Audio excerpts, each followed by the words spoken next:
大家好，我是瓜皮儿，本期带来蚁人2黄蜂女现身。在霍普小的时候，爸爸妈妈要去执行一项任务，妈妈珍妮温柔地哄着女儿，就珍妮这个颜值啊，怪不得老皮姆奋斗一生也要把她救出来。当年那枚洲际导弹即将轰炸美国，汉克的调节器损坏严重，珍妮最终选择将自己缩小到亚原子级，摧毁了导弹的核心，拯救上千万人的珍妮从此迷失在了量子领域中，一个人无依无靠。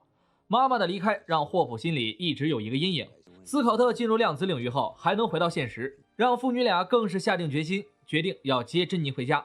他们决定前往量子领域。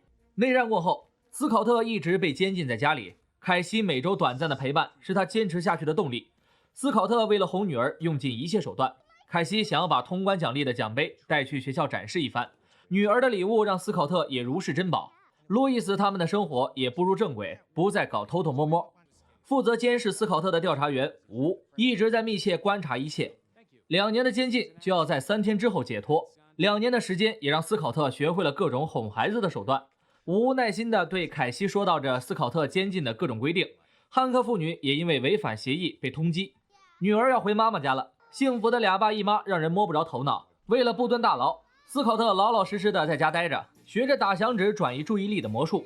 准备泡澡的斯考特在浴池里昏昏欲睡，他梦到了自己量子领域发生的一切，还看到了珍妮传输给他的记忆。珍妮和霍普玩着捉迷藏，醒来后他偷偷联系了多年不见的汉克，告诉了他梦到珍妮的事情。霍普弄晕了斯考特，带走了他。斯考特突然想起自己还在监禁，不能离开。他们的技术在这2年突飞猛进，汽车都能变成风火轮大小。代替他监禁的就是当年被变大的蚂蚁。来到他们的实验大楼后，这2年他们已经造出了可以前往量子领域的隧道。昨晚他们有一瞬间打开了通道，而斯考特同时也梦到了珍妮。汉克对内战的事情耿耿于怀，斯考特也答应了他摧毁自己的初代战衣，防止被利用。但隧道运行再次失败，捉迷藏的梦境让父女重获希望。他们决定找到科技军火商博奇，买来最后一个零部件。大楼瞬间变成了手提箱，懵逼的斯考特为了还债，只能陪他们一同前去。霍普找到博奇进行交易，但是他们用来伪装的身份被博奇调查了一个底儿朝天。他不但没有完成交易，还想要加入他们的量子技术。这项未来的技术超越了纳米技术，保底价值在10亿美金左右。霍普拒绝了他，博奇强制留下他们的钱作为威胁。霍普对他好言相劝，然而并没有卵用。他穿上黄蜂女战衣，放倒了所有保镖。从小练习格斗技巧的霍普在战衣的辅助下揍起人来行云流水，翅膀也让他挥来挥去，自由自在。他准备拿走零件，却遭遇了幽灵。没有尸体的幽灵让霍普的攻击手段完全没用。斯考特见势不妙，拿上老丈人未完善的新战衣前去支援。斯考特救下了霍普，但幽灵早已失踪。幽灵控制了汉克，夺走了大楼。失去了大楼，就等于失去了救回珍妮的唯一办法。斯考特带他们来到了路易斯这里，科特为幽灵起名为亚加婆婆。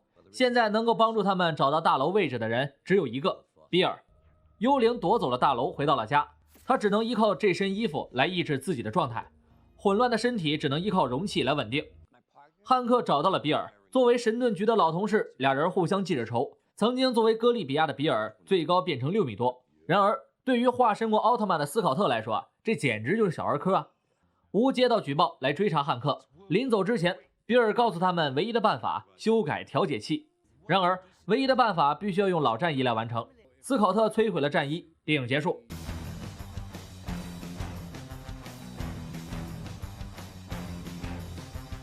嗨，开个玩笑啊！斯考特并没有摧毁战衣，而是藏在了奖杯之中，而奖杯则正好被女儿带到了学校。和霍普前往学校时，半成品战衣出现了故障，斯考特一会儿大一会儿小，霍普只好带着小学生斯考特偷走了奖杯中的战衣。小不点儿被妇女调侃的失去了尊严，他们追踪到了幽灵的住处。斯考特跟霍普的感情在持续升温，即将偷走大楼的时候，被幽灵打晕了过去。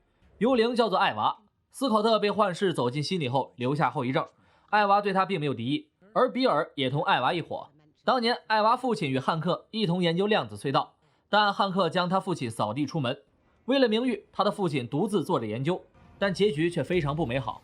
父母死于量子爆炸，艾娃虽然活了下来，但却因为分子不平衡变成了幽灵。比尔收养了他，艾娃在神盾局的训练下成为了无形的杀手。他以为这样效命神盾局可以为自己换来正常人的生活，而神盾局则再次欺骗了他。为了治疗自己，他必须利用斯考特脑中的珍妮，他只有吸收量子领域中的能量才能恢复身体，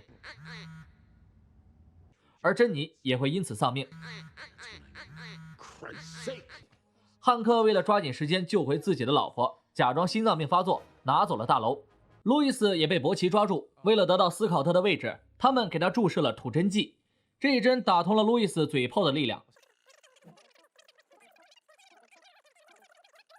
伯奇被说的差点疯了，而艾娃想要不惜一切的得到大楼，甚至想要绑架斯考特的女儿凯西。比尔威胁着阻止了他继续犯傻，最终伯奇得到了地址，雅加婆婆也突然现身。伯奇联系了警方，汉克的隧道并不顺利，他们的实验再次失败。斯考特突然变得娘了起来，此时他已经被珍妮附体。珍妮凭借自己对量子领域的熟悉，帮助他们启动了隧道，还告诉他们如何找到自己，场面一度很尴尬。警方出动，斯考特为了监禁必须回家，他躲过了无的监视。汉克准备离开的时候也被警察包围，大楼再次被艾娃抢走。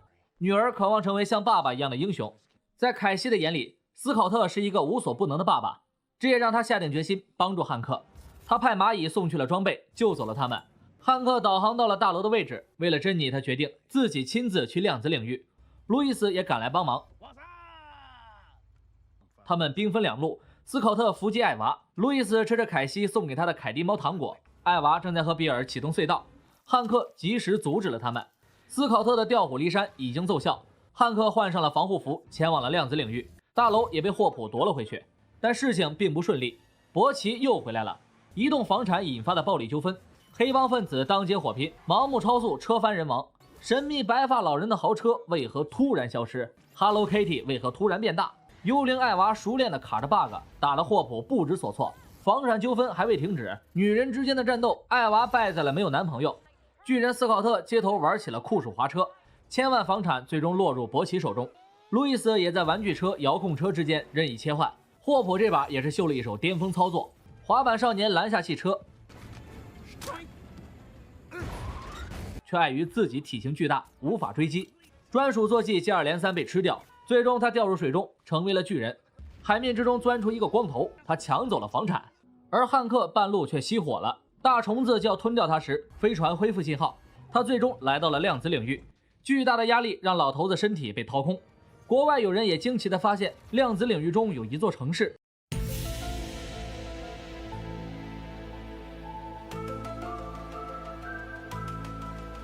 汉克信号再次丢失，即将迷失之时，老婆又钻进了他的思想。他引导着无助的汉克按住太阳穴后，汉克终于见到30年未见的珍妮。